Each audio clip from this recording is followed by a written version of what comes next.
Perbedaan antara international law dan law of nation ini terletak pada subjeknya. Law of nation itu berasal dari istilah Romawi yaitu ius gentium.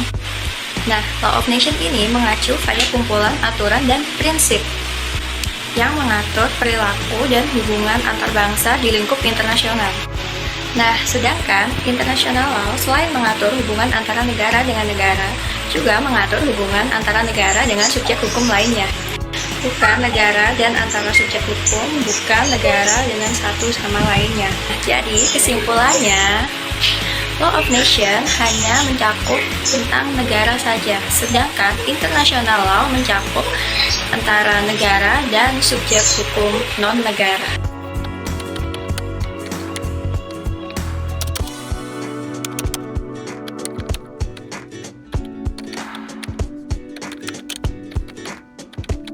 Yang pertama, subjek hukum internasional, yaitu para pihak yang memiliki hak dan kewajiban dalam international law seperti negara, organisasi internasional, Tahta Suci Vatikan, Palang Merah Internasional, dan individu.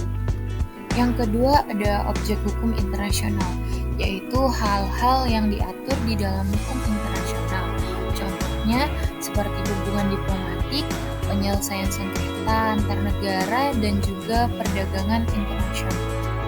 Yang ketiga ada sumber hukum internasional, yaitu dasar hukum yang digunakan dalam peraturan internasional yang meliputi perjanjian internasional, kebiasaan internasional, prinsip hukum umum, dan putusan pengadilan serta doktrin dari para ahli. Yang keempat ada prinsip hukum internasional yang meliputi kedaulatan negara, non-intervensi, kesetaraan kedaulatan, dan juga penghormatan terhadap hak asasi manusia. Yang terakhir ada penegakan dan penyelesaian sengketa, yaitu mekanisme yang digunakan untuk menyelesaikan konflik atau sengketa antar negara, termasuk arbitrase, mediasi, dan litigasi di pengadilan internasional.